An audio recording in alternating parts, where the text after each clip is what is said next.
दोस्तों नमस्कार। मैं प्रशांत कौशिक संवाद इंडिया के मंच पर आप सभी का हार्दिक स्वागत करता हूं, हार्दिक अभिनंदन करता हूं।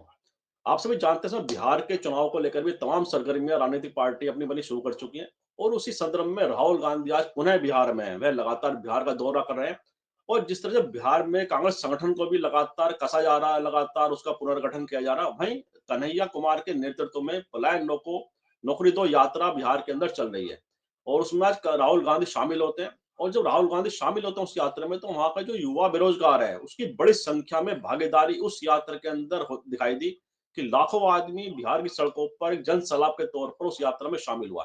और साथ ही इसके अलावा भी जो संविधान के संदर्भ में उनका एक वहां पे सम्मेलन में भी शिरकत करेंगे राहुल गांधी, और साथ ही पार्टी की जो बैठक है उसको भी वह संबोधित करेंगे और पार्टी की वहां पे जो संगठन है उसके मशवरा करेंगे उसको कैसे और सक्रिय किया जाए, उसको कैसे मजबूत किया जाए। तो तमाम तरह की राजनीतिक घटनाक्रम बिहार के अंदर इस समय हो रहे हैं और खास तौर से जेडीयू जिस तरह से वक्फ बोर्ड बिल संशोधन बिल जो पार्लियामेंट में पास हुआ उसके बाद जनता दल यूनाइटेड के अंदर जिस तरह से विरोध के सवाल उत्पन्न हुए, उसने कहीं ना कहीं नीतीश कुमार के राजनीतिक संकट और बढ़ा दिया है। और आखिरकार जो राहुल गांधी की यात्रा है इसके क्या राजनीतिक परिणाम किस तरह सामने आएंगे और जो गठबंधन है आरजेडी और कांग्रेस के उसमें क्या और ज्यादा मजबूती आएगी, जिस तरह से राहुल गांधी के नेतृत्व में कांग्रेस बिहार में इस बार बड़ा कहीं ना कहीं अपना जो स्टेक है वह मजबूत करना चाहती है। तो इन सब बातों पर चर्चा करने के लिए हमारे साथ देश के बहुत ही वरिष्ठ पत्रकार आज इस चर्चा में शामिल है, उनका परिचय मैं आप सबसे करा देता हूँ। हमारे साथ मुकुल त्रिपाठी जी लखनऊ से जुड़े हैं, बहुत बहुत स्वागत करता हूँ, बहुत बहुत अभिनंदन करता हूँ। जी। मुकुल जी, क्या लगता है आपको राहुल गांधी की यात्रा में लाखों आदमी दिखाई दिया, एक तरह से लगा कि जन सैलाब बिहार की सड़कों पर यात्रा में शामिल हो रहा है, तो जिस तरह से बड़ी भागीदारी खास तौर से युवा बेरोजगार जो पीढ़ी है वहां की, जी। और वह खास तौर से बड़ा मुखर होकर बोल भी रहे हैं यात्रा में कि हमें जो युवा है हमारे छात्र है पलायन कर रहा है बिहार से, उसे रोका जाना चाहिए, नौकरी दी जानी चाहिए बिहार के अंदर। तो इसके क्या राजनीतिक मायने आप देखते हैं कि जितनी बड़ी संख्या में इस यात्रा में लोग शामिल हुए हैं उसने कहीं ना कहीं ये चिंता तो सरकार के माथे में बढ़ाई दी है, क्या लगता है आपको? सभी दर्शकों, प्रशांत जी आपको मेरा नमस्कार। देखिए, बिल्कुल सही आपने कहा। देखिए, भीड़ जुटती है नेता को देख के। उसमें 2 तरह के लोग होते हैं, एक सपोर्टर होते हैं, दूसरा मुद्दे को सपोर्ट करने वाले होते हैं, कि जो मुद्दा वो पार्टी उठा रही है, उसके होते हैं। तो कांग्रेस के वहाँ पे मैं फिर कहूँगा एक बार कि वहाँ जिसे कहते हैं, आप अगर ग्राफ देखिए तो ग्राफ शून्य पे नहीं है, जैसे दिल्ली में था। यहाँ पे उनके 19 विधायक हैं, ज़ाहिर बात है कि 19 विधायक कम नहीं होते। एक ऐसा प्रदेश जहाँ कभी कांग्रेस की सरकारें हुआ करती थी, लालू आए, लालू ने उसको तोड़ा, फिर नीतीश ने लालू को खत्म किया। तो ऐसे में कांग्रेस को अपनी ज़मीन फिर उसी इस उस पे बनानी पड़ेगी जैसे उन्होंने शुरुआत की थी। तो 19 विधायक होने से एक मजबूती ये रहती है कि आपके पास वहाँ पे ज़मीन है। ऐसा नहीं कि आपकी ज़मीन एकदम बंजर है। तो अगर ज़मीन बंजर नहीं है और फसल उग सकती है, तो ज़ाहिर बात है जो राजनीति है वो तो फिर आएगी ही आएगी। अब सवाल सबसे बड़ा है कि किस मौके पे कौन-सी सरकार क्या मुद्दा उठाती है और किस मुद्दे को दबा ले जाती है। तो यहाँ पे जब तक तेजस्वी थे, आपको याद होगा तेजस्वी बढ़-बढ़ के बोलते थे कि मैंने इतने महीने की सरकार में जो रहे हम उसमें मैंने सवा 3 लाख, साढ़े 3 लाख नौकरी लगवाई। लेकिन उसके बाद से लगातार पेपर लीक और इस तरह के मामलों में नीतीश कुमार घिरते चले गए। नीतीश कुमार कभी इन चीजों को लेके बोलते भी नहीं है। आप ये भी ध्यान रखिए कि नीतीश कुमार कभी बेरोजगारी और महंगाई पे उनका माँ नहीं निकलता और वहां से बा नहीं निकलता। ये भी चीजें और साथ में जिस तरह से भर्तियां हो रही है, भर्तियों में सबसे बड़ा मुद्दा देखिए वहां पे जो पढ़ाई लिखाई है, वो बिहार के लोग बड़े ही मेहनती हो, इसमें कोई शक नहीं। लेकिन जब उनकी मेहनत जाया जाने लगती है तो ये आक्रोश, वो आप चाहे जयप्रकाश आंदोलन देखिए, चाहे आप आज का देखिए, ये एक आंदोलन की तरह है कि लोग अब उकता चुके हैं। वो आप इसमें ये भी कह सकते हैं कि लालू प्रसाद यादव के टाइम के जो लोग थे, वो अब कम से कम 50 साल की उम्र के आ चुके हैं। 40 से 50 भाई 15 साल, 16 साल हो गए इनको। और उससे पहले तो 15 साल मायने रखता है। 20 साल का आदमी 45 साल का हो गया। तो 30 साल का आदमी है जो दे रहा है, वो भी मतलब बढ़ता जा रहा है भाई। वो 35 का हुआ, 45 का हुआ, इस तरह से आप बढ़ाते चले जाइए। तो 35 के आने के बाद जब उसके पास मौका था तब लालू प्रसाद यादव थे। आज उसके पास अगर मान लीजिए आखिरी अटेम्प्ट बचा है तो 35 साल की उम्र में खत्म हो जाता है सब कुछ, तो भी उसको मौका नहीं मिल रहा है। तो ऐसे में जनता का विद्रोह या जनता का जो ये एक होता है कि गुस्सा, ये सड़कों पे दिख रहा है। और यही राहुल गांधी ने इस मुद्दे को पकड़ा, समझा और पिछली गलतियों को, जो गलतियां दिल्ली में की गई थी, जो गलतियां हरियाणा में की गई थी, जो गलतियां उन्होंने पहले की थी, वो सब हटाते हुए अब एक फोर्स की तरह राहुल गांधी अपना काम कर रहे हैं। जी। जी, बिल्कुल ठीक कहा जैसा आपने कि एक फोर्स की तरह काम कर रहे हैं। अच्छा जो मुद्दा युवाओं का जो मुद्दा है, वह बिहार में जैसे आपने कहा बौद्धिक क्षमता निश्चित रूप से बिहार के युवाओं में बहुत है। और अगर हम देखें विभिन्न राज्यों के अंदर बिहार की जो प्रतिभाएँ अपनी-अपनी मेहनत से उन्होंने बड़े मुकाम भी हासिल किए हैं।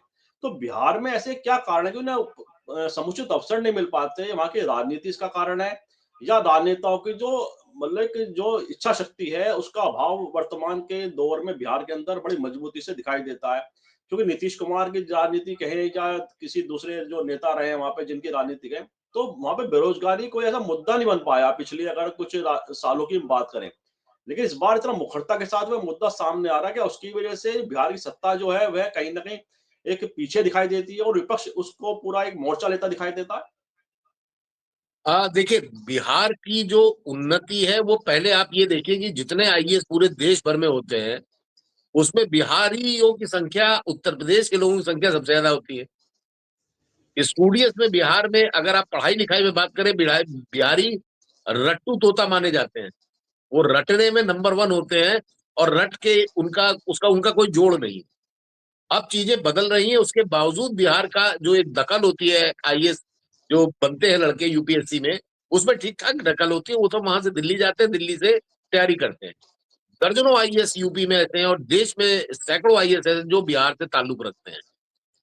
आईपीएस हो, आईएफएस हो, बहुत ऐसे लड़के रहते हैं। लेकिन सवाल उठता है कि इन सर्विसेज में जो जाता है उसके बावजूद नौकरियां तो और भी रहती है ना। हर आदमी आईएएस आईपीएस नहीं बन जाता ना। उनके मौके जब नहीं मिलते तो वही लड़के, कोई भी लड़का ये तो चाहता नहीं कि हमको टीचर बनना है या मुझको जो चाहता है कि हमको लेखपाल बनना है। शुरुआत में जब यंग रहता है, ग्रेजुएशन किया रहता है, तो उसके बाद सारे क्षेत्र खुले रहते हैं। लेकिन जब उन क्षेत्रों में आपको मान लीजिए आपका 3 अटेम्प्ट में नहीं हुआ, उसके बाद आप जब दूसरी परीक्षा की तैयारी करने लगते हैं, तो जब उसका रिजल्ट ही नहीं आ रहा, आपका ग्रेजुएशन का रिजल्ट अगर 4-4, 5-5 साल, 6-6 साल लग रहा है, तो ये तो बहुत बड़ा एक जिसे कहिए युवा शक्ति का एक वो कहते हैं आस है। इसको आप खत्म कर रहे हैं और बिहार में ये रहा, औद्योगिक कुछ है नहीं वहां पे। बिहार में कुछ कोल माइंस हैं।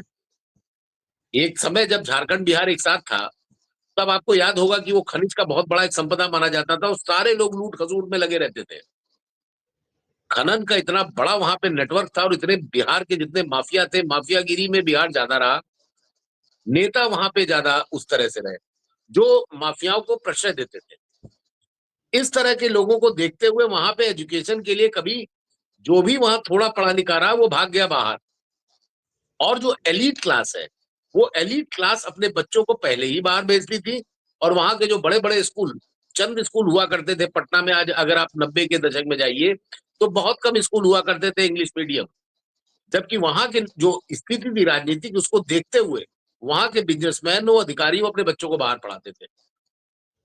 तो शिक्षा का जब आपका विकास नहीं होगा तो सारे क्षेत्रों में आपको कहीं ना कहीं दिक्कत आएगी आएगी।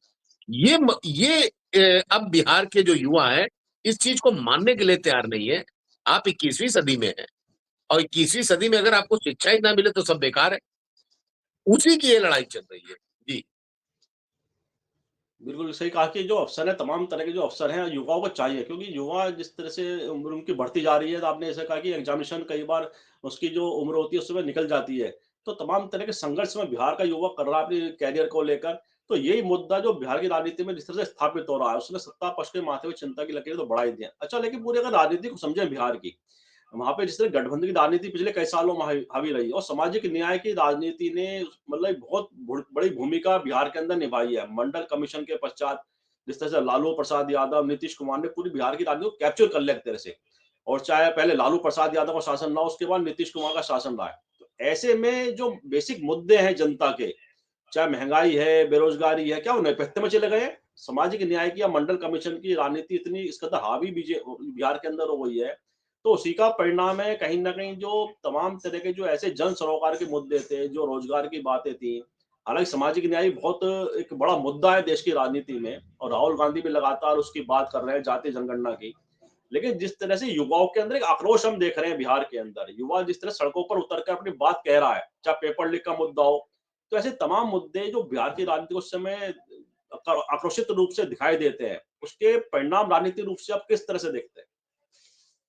देखिए, इसके लिए आपको बिहार में थोड़ा-सा आपको 2-3 मिनट देना पड़ेगा।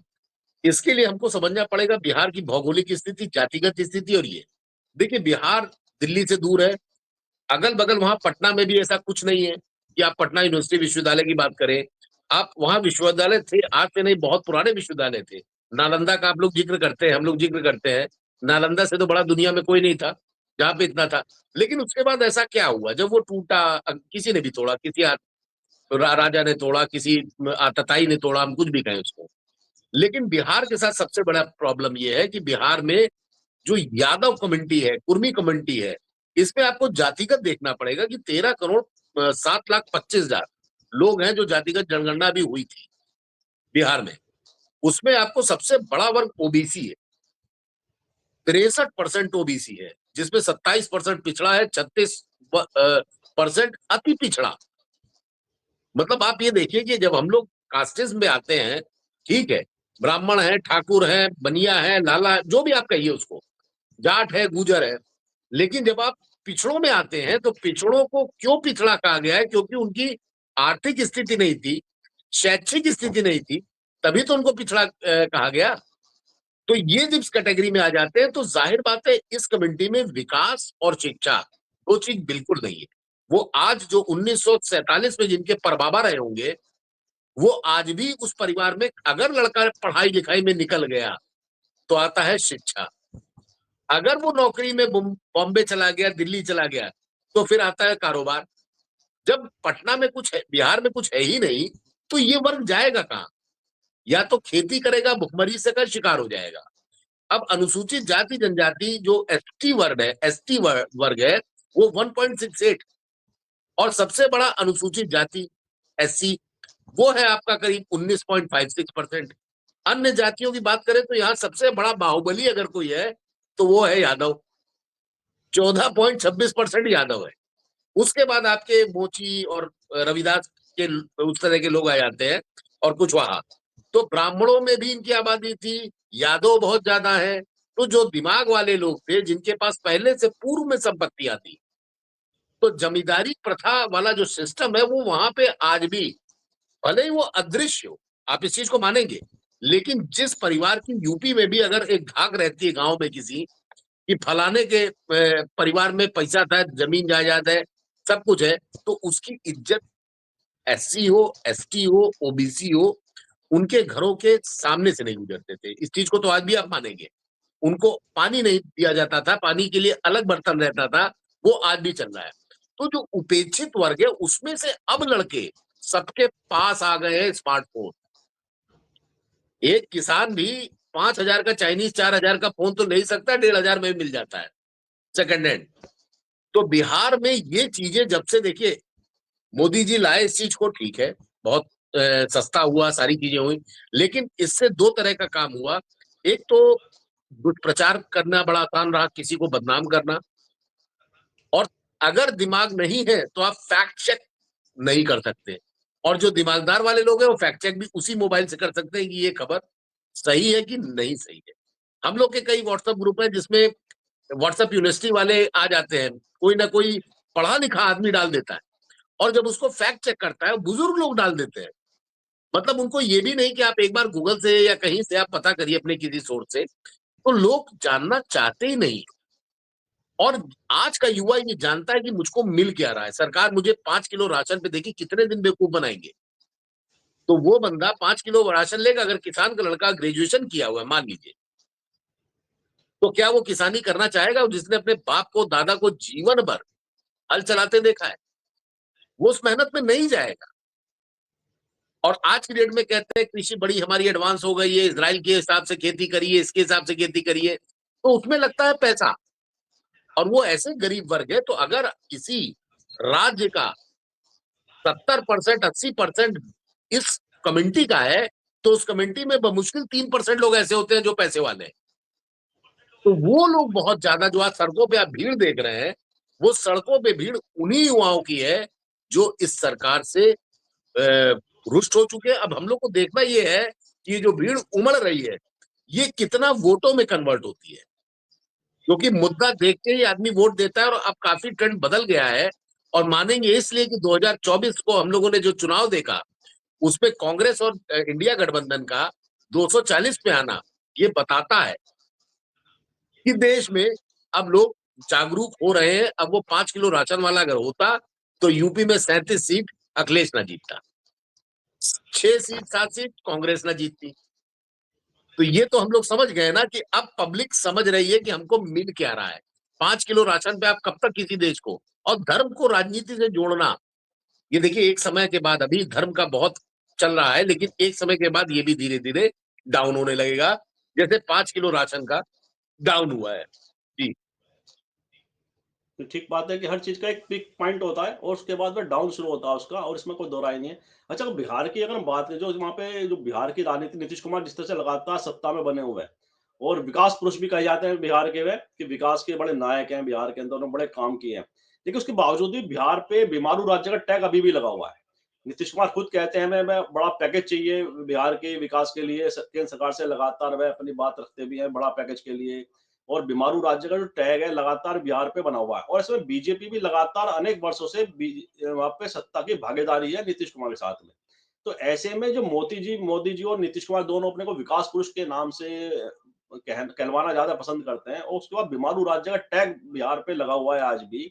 तो क्या सरकारी विफलता है विकास को लेकर, जो तमाम दावे उनके हैं, तो तमाम जिस तरह की बातें कही जाती हैं, हमने इतना विकास कर दिया, जब बीमारू राज्य का टैग नहीं हटा पाए नीतीश कुमार अपने शासन काल में, तो इसका मतलब सरकार की विफलता उनकी है, क्या लगता है आपको?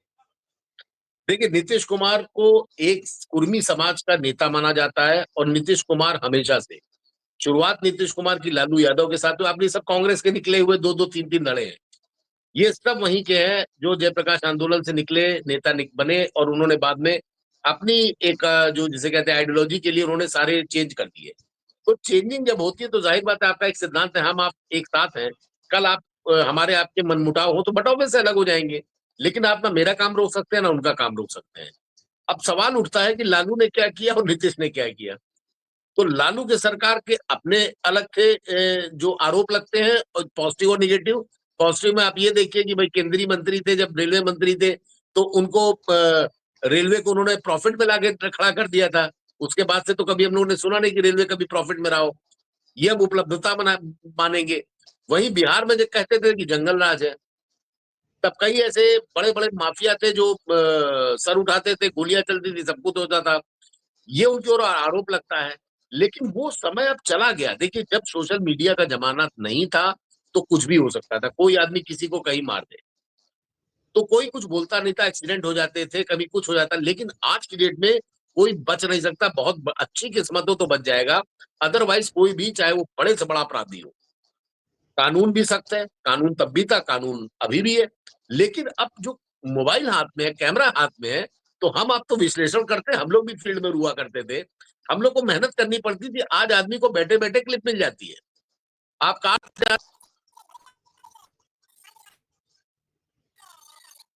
पान की दुकान चलाते हो, तो कोई भी ऐसी चीज नहीं होती। तो अब ये जो टेक्नोलॉजी है, टेक्नोलॉजी आपको जो है बहुत मजबूत कर चुकी है।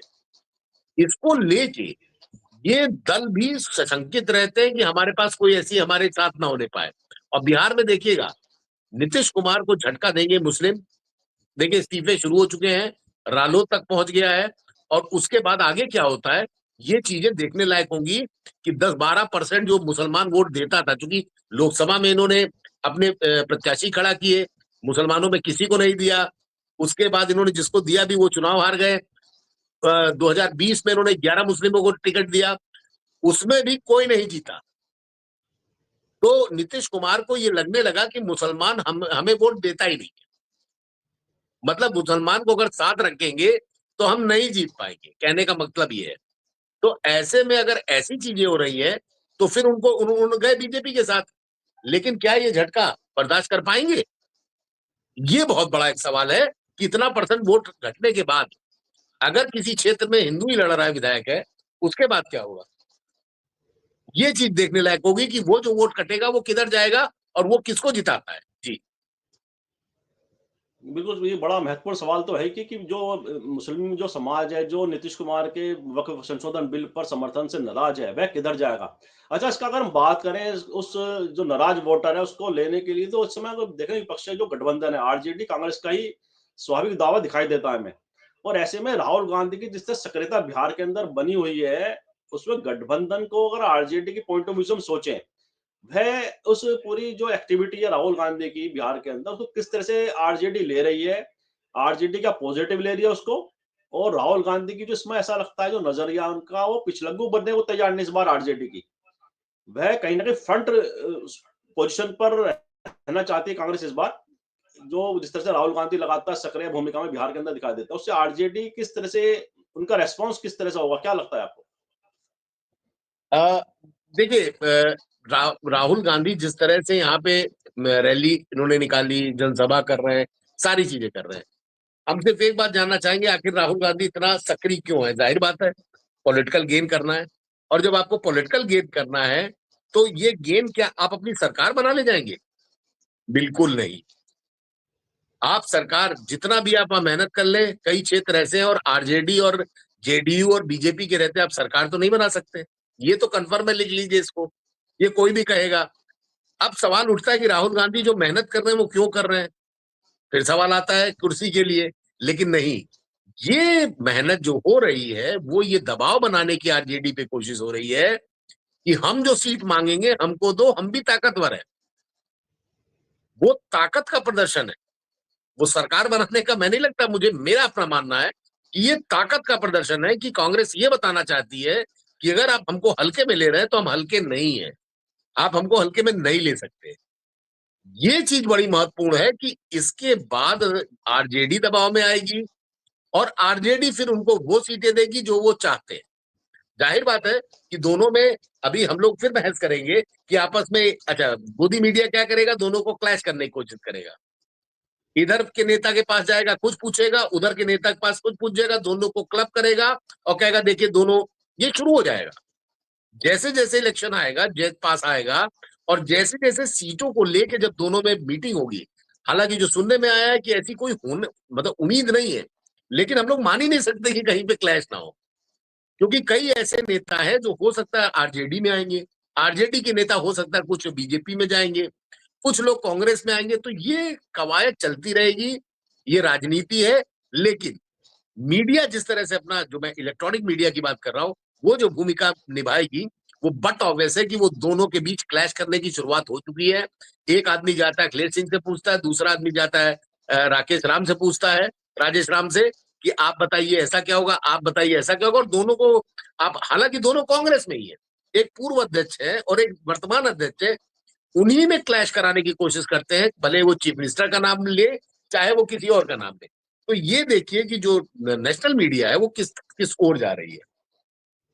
तो ये देखने वाली बात होगी कि हम लोग अभी जब न्यूज़पेपर आता है, टीवी आती है, इसका असर लोगों पे पड़ता है। जब ज्यादा क्लैश होने लगता है तो लोग समझ जाते हैं कि आपस में एक नहीं है ये लोग। वो फायदा उठाने की कोशिश बीजेपी 100% करेगी और कांग्रेस, जेडीयू, आरजेडी अगर इन चीजों को मेंटेन कर लेती है समय रहते, और ऐसा कोई क्लेश नहीं आता। देखिए, पार्टी के अंदर किसी को टिकट मिले और बाकी लोग बगावत कर दे, वो एक अलग इशू होता है। लेकिन गठबंधन में अगर दो दल जो आपस में एक साथ लड़ने के लिए आगे आ रहे हैं, वो अगर आपस में भिड़ते हैं और उनके नेता अगर कोई जवाब देते हैं, क्योंकि कांग्रेस के सबसे बड़े दुश्मन कांग्रेसी खुद है। राहुल गांधी भले ही कुछ ना बोले, लेकिन कोई ना कोई ऐसा नेता पैदा हो जाता है जो उनके चिंगारी लगा देता है और उसका ब्लास्ट कई महीनों तक रहता है, उसकी गूंज सुनाई देती रहती है और बीजेपी उसको मुद्दा बनाती है। तो ये चीजें बड़ा एक हम लोग को देखने वाली होगी कि आखिरकार ये कैसे और कब तक होगा। अगर इसको कंट्रोल कर लेते हैं तो इनके लिए विन विन पोजीशन रहेगी। अगर ये चीजें चलती हैं तो जाहिर बात है नुकसान उसमें कांग्रेस को भी होगा और उसमें आरजेडी को भी होगा। जी। बिल्कुल, बिल्कुल ठीक कहा। बड़ी महत्वपूर्ण बात कही कि आरजेडी को भी जो इस तरह के चीफ पोजीशन कांग्रेस बना रही है बिहार के अंदर, उससे देखो फ़ायदा तो गठबंधन को होगा, उसमें कोई दो राय नहीं है। अगर कांग्रेस मजबूत होती है, तो फ़ायदा आरजेडी को मिलेगा उसका। अच्छा, अगर हम बात करें राहुल गांधी जिस तरह से बिहार के अंदर अपनी पार्टी की जड़ें मजबूत कर रहे हैं और लगातार वह भूमिका भी निभा रहे हैं, और खासतौर से कन्हैया कुमार और पप्पू यादव, 2 ऐसे शख्सियत हैं बिहार के अंदर, जिसपे कांग्रेस बड़ा दाँव खेलने जा रही है बिहार की राजनीति के अंदर। और अगर दोनों ही देखें, कहीं न कहीं आरजेडी उनसे अनकंफर्टेबल है दोनों से। तो क्या आरजेडी की लीडरशिप को तेजस्वी हो चाहे लालू प्रसाद हो ना, समझना पड़ेगा कि अगर गठबंधन को मजबूती ताकत देनी है, बीजेपी और जेडीयू को हराना है वहाँ पे, तो उसमें आपस के जो दुराभाव है या दुरागर है, जो भी आपस के मतभेद हैं, उसे हमें छोड़ने पड़ेंगे और कांग्रेस की जो लीडरशिप के साथ तालमेल करके ज़्यादा मजबूती से, ज़्यादा मैच्योरिटी के साथ हमें उन नेताओं के साथ भी आगे बढ़ना पड़ेगा, जिनसे उनके मतभेद रहे हों। चाहे कन्हैया कुमार हो या पप्पू यादव हो, क्योंकि पप्पू यादव निर्दलीय चुनाव जीतकर सांसद का दिखाया कि उनके अपने क्षेत्र में असर है, व्यापक प्रभाव है उनका। तो ऐसे में आरजेडी अपना कुछ जो सोच में कुछ बदलाव लाएगी, अपने जो मतभेद हैं बड़े दोनों नेताओं से कुछ पीछे रखेगी और राजनीतिक हितों को ज़्यादा तवज्जो देगी? क्या लगता है? देखिए चीजें आपने दिल्ली में देखी, कांग्रेस और आम आदमी पार्टी एक साथ नहीं है, उसका हश्र क्या हुआ। हरियाणा में हम लोगों ने देखा क्या हश्र हुआ। राजस्थान में हम लोगों ने देखा क्या रहा। तो ऐसे में चीजों को अगर आप समय रहते नहीं सुलझाएंगे तो जितने भी पार्टियां हैं वो जानती हैं कि उसका अंतिम लाभ बीजेपी को मिलेगा।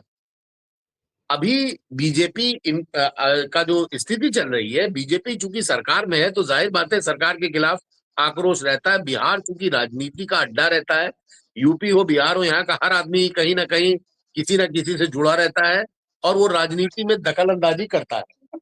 वो उसका जो आपका विचार रहता है वो बड़ा परिपक्व रहता है, हमको क्या करना है। लेकिन जब युवाओं की बात आती है तो बिल्कुल डिफरेंट हो जाता है। युवा ना तो किसी दल को देखता है और नेता को देखता है, वो ना राशन पे आता है, भले उसके घर वाले राशन ले रहे हो। वो तो कह रहा है सरकार की जिम्मेदारी है, इसमें सरकार हमारे ऊपर एहसान थोड़ी ना कर रही है। लेकिन जब आप इसको वाइटल बड़े स्तर पे देखेंगे तो ये सारे दलों को सोचना पड़ेगा कि अगर सरकार बनानी है तो चुनाव से पहले मतलब सीटें निर्धारित करने, डिसाइड करने में हम लोग कोई बवाल ना करें। आप पप्पू यादव से कितनी दुश्मनी निकालेंगे अगर वो सीमांचल में मजबूत है तो। अगर वो आपको 6 सीटें, अगर आपने उसको टारगेट दे दिया कि बीजेपी की सीट आपको 8 में से 6 निकाल के देनी है, जो बीजेपी की 8 सीट अगर मान ली सीमांचल में है तो कहते हैं कि हमको एक टारगेट, मैं उदाहरण के लिए कह रहा हूं, अगर वो टारगेट दे देते हैं खुद राहुल गांधी बैठेंगे, राहुल गांधी गए जा ही इसलिए रहे कि चाहे वो कन्हैया कुमार हो उनको लेके भी अनकंफर्टेबल है तेजस्वी यादव। हालांकि तेजस्वी भी लालू प्रसाद यादव की तबीयत खराब है इसलिए ज्यादा वहां वो क्या कहते हैं टाइम दे रहे हैं। तो इतना अभी नहीं होने वाला कुछ हाल फिलहाल। लेकिन कहीं ना कहीं राहुल गांधी इनको पप्पू यादव को लेके, दोनों को लेके, अपने नेताओं को लेके एक तेजस्वी से बात कर भी चुके होंगे। और तेजस्वी भी जो पुरानी अदावत है वो भूलने की कोशिश करेंगे, क्योंकि लालू का अब वो जो समय था वो लगभग अब ढलान पे है, उम्र भी नहीं है और स्वास्थ्य भी खराब रहता है। तो जो भी अगर महत्वपूर्ण फैसले लेने होंगे वो तेजस्वी के ही माने जाएंगे। और तेजस्वी युवा है, आने वाला भविष्य उनका है और राजनीति भी दमदार करते हैं, वक्ता अच्छे हैं। तो ये चीजें किसी नेता को नेता बनाती है।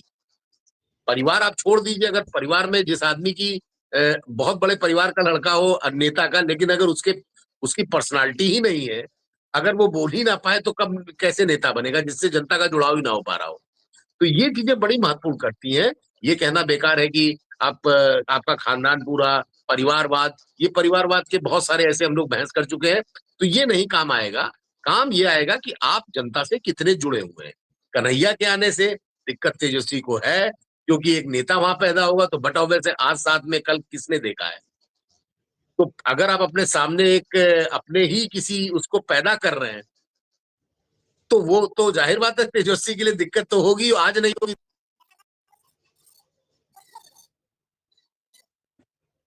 जी। जी, बिल्कुल ठीक बात है कि तमाम तरह की आदमी अपनी संभावना भी देखता है और दूसरे की जो कोई दूसरा नेता लीडरशिप खड़ी हो रही है तो उसके लिए भी सचेत तो रहता ही है, कमजोर करने की कोशिश करता है। तो तमाम तरह की बातें बिहार की राजनीति को उत्सुकता सबकी लगी हुई है बिहार में। और अगर आरजेडी की लीडरशिप ज्यादा मैच्योरिटी दिखाए, परिपक्वता दिखाए कांग्रेस के साथ, जो उनके नेताओं के साथ समन्वय बनाने में, तो बेहतर परिणाम उनके लिए संभावित मतलब बन सकते हैं।